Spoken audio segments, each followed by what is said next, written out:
어머, 손이 너무 거칠어서 상 차리시다 그릇 깨겠네요. 상견례 자리였습니다.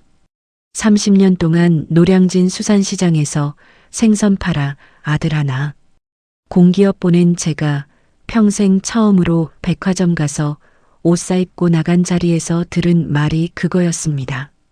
그 자리 예약하고 계산한 게 저였는데요. 근데 그게 시작도 아니었습니다. 며느리 통장에 마이너스 9천만 원이 있었고 전 남친 빚을 제 아들 월급으로 갚으려 했다는 걸 나중에 알았습니다. 그것도 모자라 친구들 단톡방에 이런 말이 올라와 있었습니다. 노량진 생선 아줌마 아들이니까 돈은 확실하다.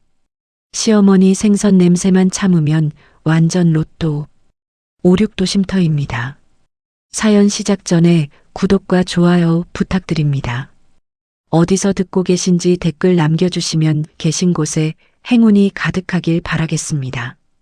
저는 서울 노량진 수산시장에서 생선을 팝니다. 올해로 30해째입니다. 새벽 4시에 눈이 떠지는 건 알람 때문이 아닙니다. 몸이 그렇게 굳어버린 거죠. 30년을 같은 시간에 일어나다 보면 알람이 필요 없어집니다. 눈 뜨면 찬물로 세수하고 노란 고무장갑 챙겨서 시장으로 나가는 게 하루의 시작이었습니다. 제 이름은 김복순이고 올해 67입니다. 남편은 아들 재호가 9살 때 심근경색으로 갔습니다. 새벽에 일어나 물 한 잔 마시러 나왔다가 쓰러진 거였습니다. 발견했을 때 이미 늦었습니다. 그날 이후부터였습니다. 노량진 수산시장 새벽 불빛이 제 전부가 된 게요. 손이 생선가시에 찔려 피가 나도 일어설 수가 없었습니다. 재호가 학교 마치고 시장으로 달려와서 엄마 옆에 쪼그려 앉아 있으면 저는 그 아이를 보지 말자고 생각했습니다. 보면 눈물이 났으니까요.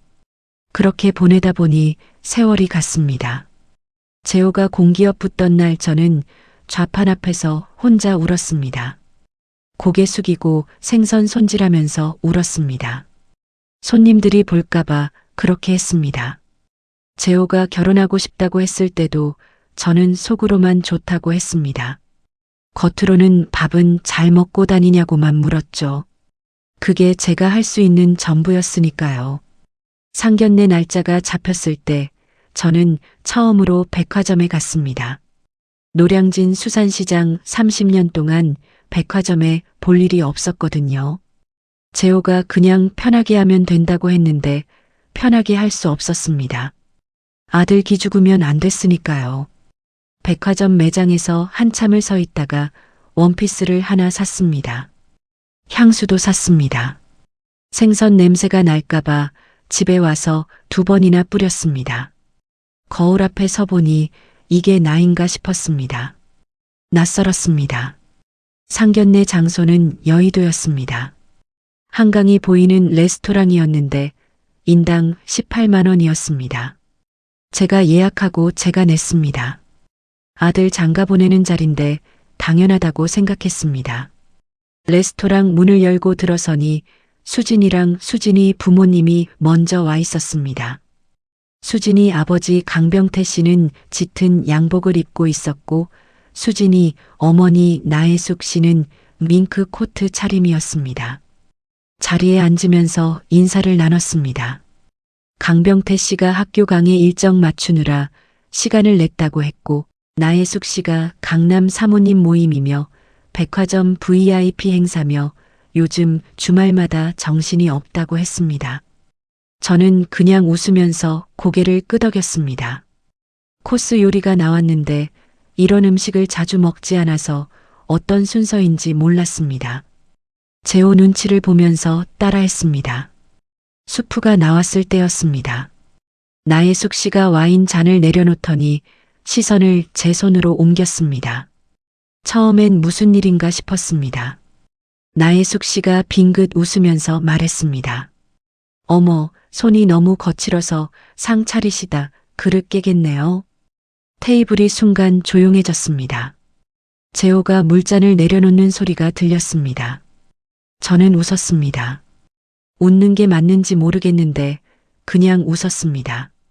식탁 밑으로 내려간 손을 원피스 안감을 꽉 쥐면서 감췄습니다. 30년 동안 고등어배를 가르고 갈치 비늘을 긁어내던 이 손이 그 화려한 한강뷰, 레스토랑 조명 아래서 숨겨야 할 흔적처럼 느껴지더군요. 수진이는 그 순간 아무 말도 하지 않았습니다. 말렸으면 됐는데 엄마 눈치를 살폈습니다. 강병태 씨도 어색하게 웃으면서 화제를 돌렸습니다. 식사가 끝나고 계산은 제가 했습니다. 돌아오는 차 안에서 재호가 아무 말도 하지 않았습니다. 저도 하지 않았습니다. 한강 불빛이 보였다가 노량진 불빛이 보였다가 수산시장 앞을 지나쳤는데 그 새벽 불빛이 이상하게 낯설어 보였습니다. 집 앞에 차가 섰습니다. 재호가 엄마 들어가라고 했는데 목소리가 평소와 달랐습니다. 뭔가 말하려다 참은 것 같은 목소리였습니다. 저는 들어가라고 했습니다. 엘리베이터를 타고 문이 닫히는 순간 눈물이 나왔습니다. 억울한 게 아니었습니다. 서러운 것도 아니었습니다.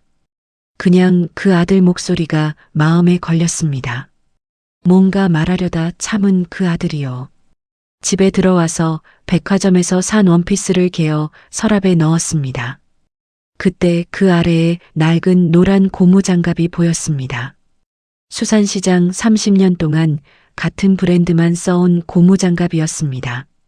손이 닳도록 써서 군데군데 색이 바랬습니다. 한참 봤습니다. 그날 밤은 잠이 안 왔습니다. 그런데 더 기가 막힌 건 그게 시작도 아니었다는 겁니다.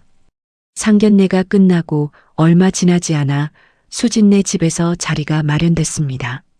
결혼 준비 이야기를 제대로 나눠보자고 했습니다. 재호가 가자고 해서 따라갔습니다. 수진네는 동작구 쪽 아파트였는데 깔끔하게 꾸며져 있었습니다. 소파도 새 것이고 벽에 그림도 걸려 있고 강병태 씨가 현관에서 맞아줬고 나혜숙 씨가 차를 내왔습니다. 자리에 앉아서 결혼식 이야기가 나왔습니다. 수진이가 저는 강남 호텔 웨딩이 꼭 하고 싶어요라고 했습니다.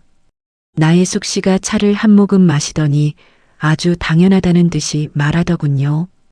호텔 예식비 몇 천은 우리가 낼 테니 집은 남자 쪽에서 해와야 공평하지 않겠어요?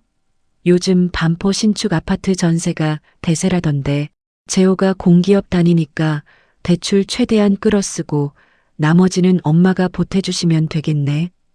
호텔값 몇 천을 내밀며 수십억 하는 반포. 전세를 요구하는 그 뻔뻔한 계산법 앞에서 저는 할 말을 잃었습니다. 공평이라는 단어가 그렇게나 잔인하게 들릴 수 있다는 걸 처음 알았습니다. 재호도 아무 말을 하지 않았습니다.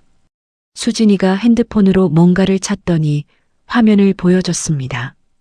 반포 신축 단지 사이트였습니다. 여기 한강뷰가 진짜 예쁘거든요. 저는 한강 보이는 집에서 신혼을 시작하는 게 꿈이었어요. 사진이 화려했습니다. 한강이 보이는 거실, 통유리 창문, 넓은 테라스. 나혜숙 씨가 거들었습니다.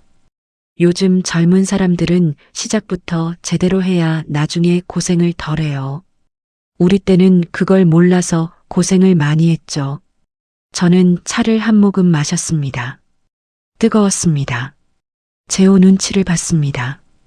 재호가 테이블 위에 시선을 내리깔고 있었습니다. 표정이 없었습니다.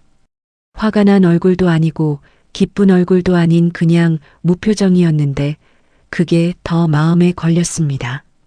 이 아이가 지금 뭘 참고 있는지 엄마는 알았습니다. 자리에서 나왔습니다. 집으로 돌아오는 길에 재호가 말했습니다. 엄마 괜찮아? 괜찮다고 했습니다. 미안해라고 짧게 말했습니다. 저는 뭐가 미안해라고 했습니다. 더 이상 말이 없었습니다. 집에 들어와서 노후 통장을 꺼냈습니다. 30년 동안 매달 조금씩 넣어온 돈이었습니다. 나중에 몸이 안 좋아지면 쓰려고 모아둔 돈이었죠. 반포 신축 전세금에는 턱없이 부족했습니다. 그래도 없는 것보다는 낫겠다 싶었습니다. 이걸 보태면 재호가 조금 덜 힘들겠다 싶었습니다. 통장을 덮고 나서 핸드폰을 들었습니다. 편의점 야간 알바 자리를 알아봤습니다. 새벽 수산시장 끝나고 낮에 좀 쉬다가 밤에 편의점 나가는 게 새 일과가 됐습니다. 재호한테는 말하지 않았습니다. 말하면 미안해서 잠 못 잘 아이였으니까요. 어느 날 밤이었습니다. 편의점 알바를 끝내고 돌아왔는데 현관에 재호 구두가 놓여 있었습니다. 마음이 복잡할 때면 가끔 본가에 와서 자고 가곤 했거든요. 새벽 1시가 넘은 시간이었습니다. 아들 방 문틈으로 희미하게 불빛이 새어나왔습니다. 노크하려다 멈췄습니다. 안에서 재호가 낮은 목소리로 전화를 하고 있었거든요. 엿들을 생각이 없었는데 몇 마디가 들렸습니다. 그게 지금 가능한 금액이 아니야. 다른 데 보면 안 되겠어? 더 듣지 않았습니다. 발걸음을 돌렸습니다. 불도 켜지 않고 침대에 앉았습니다. 어두운 방 안에서 노량진 수산시장 새벽 불빛이 창문으로 희미하게 들어왔습니다. 저 아이가 혼자 끙끙 앓고 있구나 싶었습니다. 엄마한테는 말 못하고 혼자 버티고 있구나 싶었습니다. 그 생각이 드는 순간 마음이 더 무거워졌습니다. 그 뒤로도 결혼 준비가 이어졌습니다. 청첩장 문구 이야기가 나왔고 예물 이야기가 나왔으며 혼수 이야기가 나왔습니다. 저는 재호가 꺼내는 것들에 그래, 그러자 하고 따라갔습니다. 제 의견을 넣을 자리가 없었습니다. 자리를 만들려고 하면 나혜숙 씨가 먼저 말을 치고 들어왔으니까요. 그냥 맞장구를 치는 게 싸움 안 나는 방법이었습니다. 그러던 어느 날이었습니다. 재호가 저녁을 먹으러 왔다가 아무것도 아닌 듯이 꺼낸 말이 있었습니다. 수진이가 요즘 연락이 좀 늦더라고. 숟가락을 입에 넣다 말고 재호를 봤습니다. 재호는 그냥 밥을 먹고 있었습니다. 더 설명하지 않았습니다. 걱정하는 것 같기도 하고 아닌 것 같기도 한 애매한 말이었습니다. 저도 그냥 그럴 수도 있지. 결혼 전에 친구들 많이 만나는 거 아니겠냐고 했습니다. 재호가 고개를 끄덕였습니다. 그게 다였죠. 근데 저는 그 말이 자꾸 머릿속에 남았습니다. 새벽 수산시장에서 생선 손질하면서 자꾸 떠올랐습니다. 연락이 늦다. 재호가 대수롭지 않게 말했는데 그 말을 꺼낸 것 자체가 마음에 걸렸습니다. 아무것도 아니면 꺼낼 이유가 없으니까요. 그 즈음부터 이상한 게 눈에 들어오기 시작했습니다. 재호가 가끔 본가에 들르는 횟수가 늘었습니다. 집에 뭔가 있을 때 사람들이 본가를 찾는다는 걸 알았습니다. 말은 안 해도 몸이 먼저 움직이는 거였습니다. 어느 날 밤이었습니다. 재호가 밥 먹고 소파에 앉아 있었습니다. 핸드폰을 들고 있었는데 화면을 들여다보면서 표정이 없었습니다.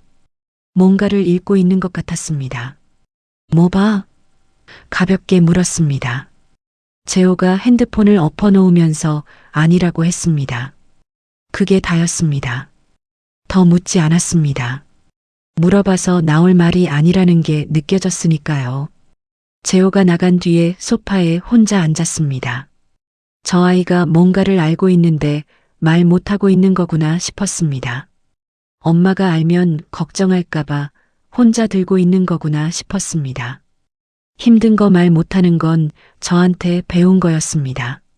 제가 30년 동안 힘든 거 한번 제대로 꺼내놓은 적이 없었으니까요. 그 생각이 드는 순간 마음이 더 무거워졌습니다. 수산시장에서 생선 비늘을 긁어내고 있는데 재호가 다급하게 달려왔습니다. 흑빛이 된 얼굴로 핸드폰을 내밀더군요. 수진이의 절친이었다는 사람이 익명으로 보낸 제보 사진들이었습니다.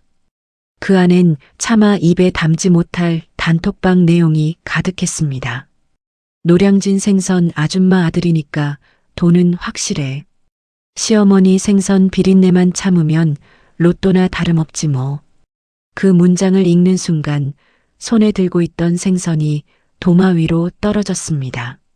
처음부터 재호를 사랑한 게 아니라 제 30년 생선 비린내를 돈으로 환산하고 있었던 겁니다. 이상하게 그 순간 눈물이 안 나왔습니다. 평소엔 억울하면 눈물이 먼저 나오는 사람인데 그날은 그냥 차갑게 굳어지는 느낌이었습니다. 옆 좌판 아주머니가 복순 씨 오늘 표정이 왜 그래요? 라고 물었습니다. 아무것도 아니에요 라고 했습니다. 그리고 생선을 계속 손질했습니다. 손이 기계처럼 움직였습니다. 재호한테 전화를 걸었습니다. 수진이네 집에 가자고 해라. 나도 같이 갈게. 그날 오후였습니다. 수진네 아파트 거실에 앉았습니다. 강병태 씨, 나혜숙 씨, 수진이가 소파에 있었습니다. 분위기가 좀 어색했습니다. 제가 갑자기 오자고 했으니까요. 재호가 옆에 앉았습니다. 저는 가방에서 봉투를 꺼냈습니다. 출력해서 가져온 거였습니다. 수진이 마이너스 통장 내역, 전남친 카톡, 단톡방 캡처, 테이블 위에 하나씩 올려놨습니다. 수진이 얼굴이 굳었습니다. 나혜숙 씨가 종이를 집어들더니 읽었습니다. 강병태 씨도 읽었습니다. 잠깐 침묵이 흘렀습니다. 강병태 씨가 먼저 입을 열었습니다. 빚이 좀 있다는 게 그렇게 큰 문제입니까? 요즘 젊은 사람들 다 빚 있어요. 기가 찼습니다. 사돈, 빚이야 있을 수 있죠. 근데 이건 다른 문제 아닙니까? 제 아들 월급으로 전남친 빚 갚겠다고 카톡에 써놓은 게 빚 있는 것과 같은 얘기예요? 강병태 씨가 시선을 피했습니다. 나혜숙 씨가 단톡방 캡처를 봤습니다. 친구한테 속 얘기한 거잖아요. 다들 그러는 거지. 그걸 이렇게 가져오시면 어떡해요. 저는 나혜숙 씨를 봤습니다. 상견례 날 제 손 보면서 코를 찡그리던 그 얼굴이었습니다. 강남 사모님 모임이며 백화점 VIP며 운운하던 그 얼굴이었습니다. 그때 떠오른 게 있었습니다. 재호가 언젠가 무심코 한 말이었습니다. 수진이가 그랬다는 거였습니다. 아버지가 교수가 아니라 학원 강사라고 사모님 모임 회비를 석 달째 못 내서 빠졌다고 골프는 거래처 사람한테 얻어가는 거라고요.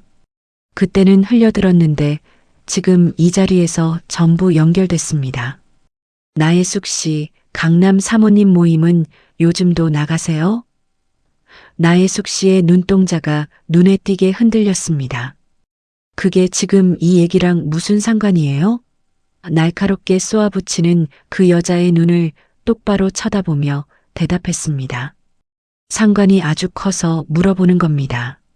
남의 아들 돈으로 허세 부릴 생각만 했지 본인들 바닥 드러날 생각은 못 하셨나 보네. 나혜숙 씨는 덜덜 떨리는 손으로 찻잔을 내려놓더니 끝내 아무 대답도 하지 못했습니다. 강병태 씨도 시선을 피했습니다. 그 침묵이 대답이었습니다. 알았습니다. 처음부터 지금까지 이 집안이 보여준 것들이 전부 포장이었다는 거요. 교수 경력도, 사모님 모임도, 백화점 VIP도, 호텔 예식비 낼 능력도 다 없는 거였습니다. 반포 신축 전세를 받아서 들어와 살겠다는 계획 하나로 여기까지 온 거였죠. 그걸 알고 나니까 이상하게 힘이 빠지는 게 아니라 오히려 단단해지는 느낌이 들었습니다. 수진이가 그때 처음으로 말을 꺼냈습니다. 어머니, 저 진짜로 재호 오빠 좋아해요. 전남친 도와준 게 이렇게 될 줄 몰랐고요. 재호 오빠한테 말하려고 했는데 타이밍을 못 찾은 거예요. 저는 수진이를 봤습니다. 예쁜 얼굴이었습니다. 처음 봤을 때부터 그랬습니다. 그 말이 거짓인지 진심인지는 모르겠습니다. 어쩌면 진심일 수도 있었습니다. 근데 진심이라고 달라지는 게 있는지 몰랐습니다. 좋아하면서 그 단톡방을 보낼 수 있는 사람이랑은 같이 살 수가 없어요. 수진이 입술이 파르르 떨렸습니다. 저는 자리에서 일어섰습니다. 봉투를 챙겼습니다. 재호도 일어섰습니다. 현관으로 걸어가는데 나혜숙 씨가 뒤에서 말했습니다. 호텔 예식 계약 취소하면 위약금이 얼마인지 아세요? 그게 누구 책임이에요? 잠깐 멈췄습니다. 돌아봤습니다. 나혜숙 씨를 똑바로 봤습니다. 위약금이요? 그 수고비가 아까우시면 제 아들한테 사준 재호 양복값이랑 예물비 계산해서 돌려드릴게요. 거기서 빼면 되겠네요. 그리고 호텔 예식은 처음부터 당신들 형편에 맞는 대로 하셨어야죠. 남의 아들 등에 기대서 강남 호텔 잡을 생각을 했으면 안 됐잖아요. 나혜숙 씨 얼굴이 굳었습니다. 강병태 씨는 아무 말도 못했습니다. 저는 신발을 신었습니다. 그리고 문을 열었습니다. 아파트 복도로 나왔습니다. 엘리베이터 버튼을 눌렀습니다. 재호가 옆에 섰습니다. 아무 말이 없었습니다. 그때 뒤에서 문이 열리는 소리가 났습니다. 수진이었습니다. 머리가 헝클어져 있었고 눈이 빨개져 있었습니다. 어머니, 저 진짜로 재호 오빠 좋아해요. 한 번만 더 생각해 주세요. 엘리베이터가 왔습니다. 저는 열린 버튼을 누른 채 수진이를 봤습니다. 좋아한다는 말이 거짓이라고 단정 짓는 게 아니었습니다. 좋아하면서도 그 단톡방을 보낼 수 있는 사람이라는 게 문제였습니다. 노량진 생선 아줌마 아들이니까 돈은 확실하다고 계산한 사람 곁에 제 아들을 둘 수가 없었습니다. 열린 버튼에서 손을 뗐습니다. 문이 닫혔습니다. 엘리베이터가 내려가는 동안 재호가 벽에 등을 기댔습니다. 저는 정면을 봤습니다. 1층에서 문이 열리고 밖으로 나왔습니다. 한강 바람이 불었습니다. 잠깐 서서 그 바람을 맞았습니다. 이상하게 시원했습니다. 재호가 옆에서 걸었습니다. 차가 세워진 데까지 걸어가면서 아무 말이 없었는데 그게 자연스러웠습니다. 둘 다 말이 필요 없는 사람들이었으니까요. 집에 돌아와서 재호가 나간 뒤에 핸드폰을 들었습니다. 강병태 씨에게 마지막 메시지를 보냈습니다. 당신들이 꾸며낸 가짜 인생에 내 아들 제물로 바칠 생각 마십시오. 어제 보여드린 자료들, 이미 수진이 주변 사람들도 다 알고 있더군요. 사기 결혼이나 다름없는 이 상황, 변호사 선임해서 위약금부터 하나하나 따질 테니 각오하세요. 더 이상의 미련도 대화의 가치도 없었습니다. 전송 버튼을 누르고 핸드폰을 뒤집어 놨습니다. 보내고 나서 핸드폰을 내려놨습니다. 그날 밤 잠이 생각보다 잘 왔습니다. 결심이 완전히 내려진 사람의 잠이 이런 건가 싶었습니다. 다음 날 새벽이었습니다. 수산시장 나가기 전에 진동이 울렸습니다. 수진이었습니다. 받지 않았습니다. 또 울렸습니다. 나혜숙 씨였습니다. 받지 않았습니다. 앞치마를 두르고 노란 고무장갑을 꼈습니다. 현관문을 열고 나가려는데 문자가 연달아 왔습니다. 화면이 계속 켜졌다 꺼졌다 했습니다. 수산시장으로 걸어가는 내내 울렸습니다. 좌판을 펴는 동안에도 울렸습니다. 생선을 꺼내서 정리하기 시작했습니다. 손이 움직이는데 이상하게 가벼웠습니다. 허리가 좀 아프고 손마디가 욱신거렸지만 마음이 가벼웠습니다. 그러다 어느 순간 조용해졌습니다. 진동이 뚝 멈췄습니다. 핸드폰을 꺼냈습니다. 더 이상 아무 연락이 없었습니다. 그 화면을 보는데 처음으로 제대로 숨이 쉬어졌습니다. 깊게 한번 들이마셨습니다. 노량진 수산시장 새벽 공기가 들어왔습니다. 생선 비린내가 났습니다. 평소엔 그냥 익숙한 냄새였는데 그날은 이상하게 좋았습니다. 이 냄새가 제 삶이었습니다. 30년 동안 이 냄새를 맡으면서 아들을 키웠습니다. 노량진 생선 아줌마 아들이니까 돈은 확실하다고 했던 그 사람이 이제 연락을 끊었습니다. 생선 손질을 시작했습니다. 옆 좌판 아주머니가 복순 씨 오늘 표정이 좀 다른데요? 라고 했습니다. 좋은 일이 있어서요라고 했습니다. 그 말이 거짓이 아니었습니다. 오후 늦게 재호한테서 카톡이 왔습니다. 엄마 저녁 뭐 먹을 거야? 잠깐 보다가 답장했습니다. 시장 와라. 저녁 무렵 재호가 노량진 수산시장으로 왔습니다. 좌판 앞에 서더니 별말을 안 했습니다. 저도 별말을 안 했습니다. 정리를 다 마치고 시장 안쪽 해장국집으로 들어갔습니다. 오래된 집이었습니다. 생선국밥을 시켰습니다. 2그릇이 나왔습니다. 재호가 숟가락을 들었습니다. 저도 들었습니다. 먹으면서 아무 말이 없었습니다. 국물이 뜨거웠습니다. 재호가 국물을 한 모금 마시더니 말했습니다. 맛있다. 저는 그래라고 했습니다. 그게 다였습니다. 밥을 다 먹고 나왔습니다. 수산시장 밖으로 나오니 한강이 보였습니다.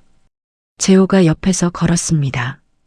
걸으면서 아무 말이 없었는데 그게 이상하지 않았습니다. 그러다 재호가 멈췄습니다.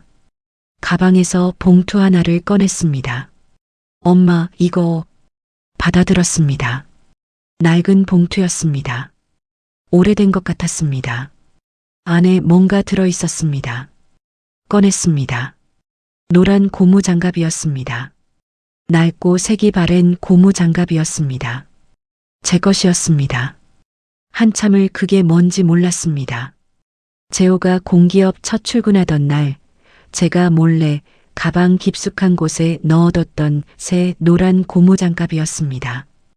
험한 세상 나갈 때 이 엄마 손처럼 단단하게 버티고 절대 기죽지 말라는 뜻이었죠. 그날 이후로 한 번도 꺼내본 적 없었는데 재호는 이걸 낡고 색이 바랄 때까지 보물처럼 간직하고 있었던 겁니다. 가슴 한쪽이 찌르르 울렸습니다. 저는 아무 말 없이 그 노란 고무장갑을 손에 들고 한참을 내려다봤습니다. 30년 동안 새벽마다 이 장갑을 끼고 나갔던 세월이 아들의 마음속에 고스란히 저장되어 있었습니다. 그날 처음으로 이 손이 부끄럽지 않다는 생각이 들었습니다. 아니, 부끄러웠던 적이 없었는데 남들이 보는 시선 때문에 감춘 적은 있었습니다. 그런데 그날 한강 앞에 서서 그 시선이 더 이상 무섭지 않았습니다. 재호가 걸으면서 조용히 제 손을 잡았습니다. 말없이 그냥 잡았습니다. 거칠고 투박한 손이었습니다. 생선 가시에 찔린 흔적이 가득한 손이었습니다. 재호는 그 손을 피하지 않았습니다. 저도 말하지 않았습니다. 그냥 걸었습니다.